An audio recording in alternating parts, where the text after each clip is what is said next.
नमस्कार, मैं हूं डीके पांडे। आप देख रहे हैं दैनिक कड़क बिहार टाइम्स।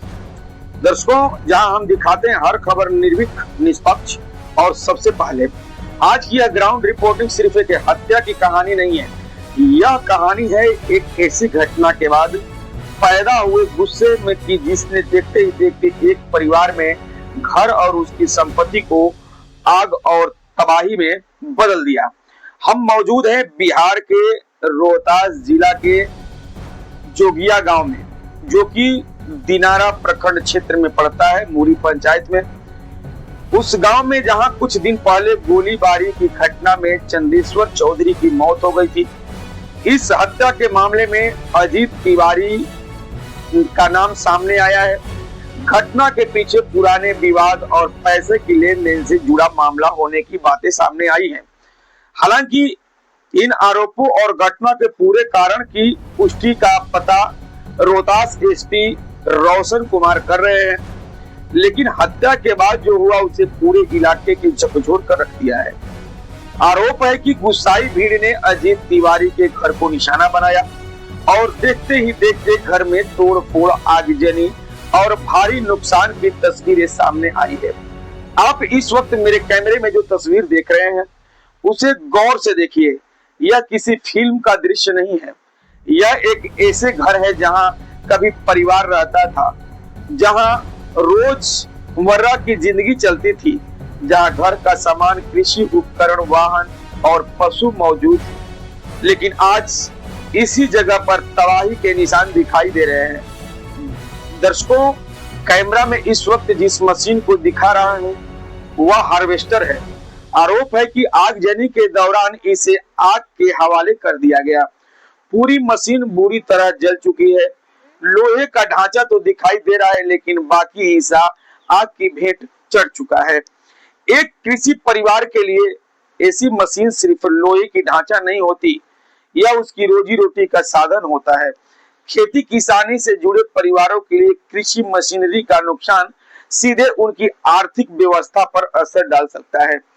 यहाँ कितना आर्थिक नुकसान हुआ है, इसका सही आकलन प्रशासन और संबंधित विभाग की जांच के बाद ही सामने आएगा। लेकिन कैमरे में दिखाई दे रहा यह तबाही के नुकसान की गंभीरता का अंदाज लगाया जा सकता है। अब दर्शकों, मैं बताऊंगा कैमरामैन से कि थोड़ा सा कैमरा थोड़ा आगे बढ़ाइए। आप यहाँ एक नहीं बल्कि कई जगहों पर जले हुए कृषि वाहनों को देख सकते हैं। स्थानीय लोगों के अनुसार कई ट्रैक्टर, जिसमें 5 ट्रैक्टर मैं आपको दिखा पा रहा हूं, आज आग के चपेट में आए। इन वाहनों की हालत देखकर अंदाजा लगाया जा सकता है कि आग कितनी भयावह रही होगी। ट्रैक्टर के टायर जल चुके हैं, बॉडी के कई हिस्से पूरी तरह काले पड़ चुके हैं।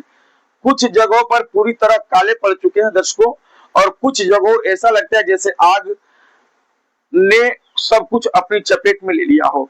यह सिर्फ एक वाहन का नुकसान नहीं है।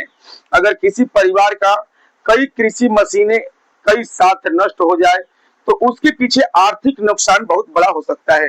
लेकिन एक बात यहाँ स्पष्ट करना जरूरी है, हम नुकसान की राशि का कोई अनुमान अपने स्तर से तय नहीं कर सकते। करोड़ों रुपए के नुकसान की चर्चा स्थानीय स्तर पर हो रही है, लेकिन वास्तविक नुकसान कितना है यह आधिकारिक सर्वे और जांच के बाद ही सामने आना चाहिए। दैनिक कड़क बिहार टाइम्स अपने दर्शकों के सामने यही तस्वीर रखी है, जहां हमें ग्राउंड पर दिखाई दे रही है। दर्शकों, यहाँ कई मोटरसाइकिल भी आप देख पा रहे हैं कि यहाँ पे आग ने इन्हें भी नहीं छोड़ा। जहां कभी वाहन खड़े होते थे वहां आज जले हुए ढांचे दिखाई दे रहे हैं। कुछ सामान पूरी तरह राख हो चुका है, कुछ सामान की पहचान करना तक मुश्किल है। और यहाँ यह तस्वीर जो बताती है कि यह घटना के बाद गुस्सा किस तरह तक स्तर तक पहुंच गया था। दर्शकों, अब मैं आपको घर के अंदर आपको दिखा रहा हूं। अब हम आपको घर के अंदर लेकर चलते हैं, लेकिन आगे बढ़ने से पहले आपको सावधान करना चाहता हूं। घर की हालत बेहद खराब है, कई जगह सामान बिखरा हुआ है, कई चीजें टूटी हुई है और आग के निशान अभी भी दिखाई दे रहे हैं। आप कैमरे में देख सकते हैं कि यहाँ पलंग टूटे पड़े हैं, यहाँ बक्से क्षतिग्रस्त हैं, घर में लगे पंखे टूटे हुए हैं, कई घरेलू सामान इधर उधर बिखरे हुए हैं। ऐसा लग रहा है जैसे कुछ समय पहले तक जिस जगह पर एक परिवार रोज की तरह जिंदगी चलती थी वहां आज तबाही का मंजर है। देखिए यह पलंग है, इसे बुरी तरह तोड़ा गया है। यहाँ लकड़ी के टुकड़े पड़े हुए हैं। आसपास सामान भी अस्त व्यस्त है। घर के अंदर जाने पर ऐसा महसूस होता है जैसे किसी भीषण घटना के बाद पूरा घर उजड़ गया हो। दीवारों पर कालिक है, जमीन पर सामान बिखरा है, कहीं जला हुआ सामान है तो कहीं टूटी हुई चीजें। और अगर आप कैमरे को थोड़ा और आगे ले जाएंगे तो आपको समझ में आएगा कि नुकसान सिर्फ एक कमरे तक सीमित नहीं है। घर का दूसरा हिस्सा भी आपको मैं दिखा रहा हूँ दर्शकों। यहाँ देखिए दरवाजे के आसपास की चीजों को नुकसान के निशान दिखाई दे रहे हैं। हर घर का पूरा माहौल बदला हुआ है। जहाँ सामान्य तौर पर परिवार के लोग रहते हैं वहाँ आज सन्नाटा है। एक अजीब सी वीरानी यहाँ पे दिखाई दे रहा है और कई जगहों पर स्थिति एक ऐसी अंदर जाने पर यहाँ जगह किसी उजड़े हुए वीरान घर जैसी दिखाई दे रही है। दर्शकों अब मैं आपको कैमरा से बाहर की तरफ ले जाता हूँ और वहां पर बाउंड्री आसपास की नुकसान दिखाई दे रहा है। बाहर बने शौचालय दूसरी संरचनाओं को भी नुकसान पहुंचाने की बात सामने आई है। यानी आगजनी और तोड़फोड़ का असर केवल घर के अंदर तक नहीं रही, बाहर का हिस्सा भी इसकी चपेट में आ गया है। और मैं आपको देखूं आगे आपको धुआं धुआं दिखाई दे रहा है। और अब कैमरे के इस तरफ ध्यान देखिए, इस आप सभी की निशान दिखाई दे रहा है। कहाँ कहीं से धुआं उठता है दिखाई दे रहा है और आग बुझाने के बाद भी कई जगहों पर गर्म राख और जले हुए सामान मौजूद हैं। यानी घटना के बाद भी इस जगह की तस्वीर सामान्य नहीं हुई है। यहाँ खड़े होकर उस रात या उस समय की स्थिति की कल्पना करना भी मुश्किल है। अब मैं यहाँ दिखाता हूँ कि यहाँ पे गाय माता है, देख सकते हैं आप गाय है, लेकिन यहाँ किसी तरह की घटना के बीच में सबसे ज्यादा दिल को झकझोर देने वाली तस्वीर है इस बेजुबान पशुओं की। कैमरा जरा इन गायों की तरफ कीजिए। देखिए ये गाय यहाँ बंधी हुई हैं, इनके सामने चारा नहीं है, पानी की भी समस्या दिखाई दे रही है, घर में रहने वाले लोग नहीं है या घर की व्यवस्था पूरी तरह अस्त व्यस्त हो चुकी है। इसलिए इन बेजुबान जानवरों की देखभाल की प्रभावित हुई है और यही वजह है कि मौके पर तैनात पुलिसकर्मी भी इन गायों को पानी पिलाते हुए दिखाई दे रहे हैं। यह तस्वीर अपने आप में बहुत कुछ बयां करती है। एक तरफ हत्या के बाद इंसान के बीच गुस्सा है और दूसरी तरफ गुस्से में आग जलने के बीच बेजुबान पशु फंस गए हैं। इनका किसी विवाद से कोई लेना देना नहीं है, इनका किसी हत्या से कोई लेना देना नहीं है, लेकिन नुकसान का असर इन तक भी पहुंच गया। दर्शकों मैं बता दूं कि मैं खुद कैमरे में इन गायों के पास गया। आप देख सकते हैं कि इन्हें पानी पिलाने की कोशिश की जा रही है, इनके लिए चारे की व्यवस्था नहीं दिखाई दे रही है। और जब किसी घर की पूरी व्यवस्था एक घटना के बाद बिखर जाती है तो उसका असर सिर्फ इंसानों पर नहीं पड़ता है, बेजुबान जानवर भी उस संकट में फंस जाते हैं। इसलिए हमारा सवाल सिर्फ यह नहीं है कि कितनी संपत्ति जली है, हमारा सवाल यह भी है कि इन बेजुबान जानवरों की जिम्मेदार कौन लेगा। दर्शकों हमारे पुलिसकर्मी गाय को पानी पिला रहे हैं। आप देख सकते हैं कि मौके पर ड्यूटी में तैनात पुलिसकर्मी भी इन गायों को पानी पिला रहे हैं। यह एक मानवीय तस्वीर है।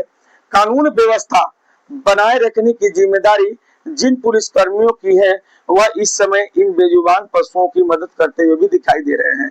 ऐसे में समय में प्रशासन के सामने दोहरी चुनौती होती है, एक तरफ इलाके में कानून व्यवस्था बनाए रखना और दूसरी तरफ उन लोगों को पशुओं को भी सुरक्षा सुनिश्चित करना जो इस पूरे घटनाक्रम को बीच प्रभावित होती है। दर्शकों मैं दिखा दूं कि शराब की बोतल भी यहाँ रखी हुई है। अब यहाँ एक और चीज कैमरे में दिखाई दे रही है, कुछ शराब की बोतलें और शीशी भी नजर आ रही है, लेकिन यहाँ हम कोई निष्कर्ष नहीं निकालेंगे। किसी सिर्फ जगह से कोई बोतल मिल जाए और अपने आप में किसी व्यक्ति को दोषी साबित नहीं किया कर जाता। यह जांच का विषय है कि यह बोतलें यहाँ कैसे आई, किसकी थी और इनका घटना से कोई संबंध था या नहीं। हमारा काम तस्वीर दिखाना है, जांच एजेंसियों का काम सच्चाई सामने लाना है और दैनिक कड़क बिहार टाइम किसी भी पक्ष को बिना जांच के दोषी घोषित नहीं करता। घर के अलग अलग हिस्से की स्लो पैनिंग एक बार फिर कैमरा में पूरे घुमाइए, हमारे अपने कैमरा मैन से करूंगा। आप देख सकते हैं कि यहाँ सामान जला है, यहाँ सामान टूटा है, यहाँ फर्नीचर क्षतिग्रस्त है, यहाँ मशीनें जली है, यहाँ वाहनों जले हैं और चारों तरफ तबाही के निशान हैं। एक समय जिस घर में लोग रहते थे आज वहां सन्नाटा है, जली हुई दीवारें, टूटे हुए सामान राख में बदल चुके हैं, चीजें और बेजुबान जानवर। यह पूरा दृश्य घटना के बाद गंभीर स्थिति को सामने रखता है। दर्शकों आप इस पूरे परिसर को देखिए, एक तरफ जले हुए वाहन और दूसरी तरफ टूटा हुआ सामान घर के अंदर बिखरा हुआ है। सामान और बीच में पुलिस की मौजूदगी यह तस्वीर को बताती है कि घटना के बाद स्थिति कितनी गंभीर रही होगी। स्थानीय स्तर पर बड़ी संख्या में लोग को जुटने की बात सामने आई है। गुस्सा इतना बढ़ा कि आरोपी के भीड़ ने आरोपी के घर को निशाना बनाया। लेकिन सवाल यह है, क्या किसी हत्या का जवाब आगजनी और तोड़फोड़ से हो सकता है? क्या किसी आरोपी को घर को जला देना न्याय है, या फिर न्याय का रास्ता कानून से होकर गुजरना चाहिए?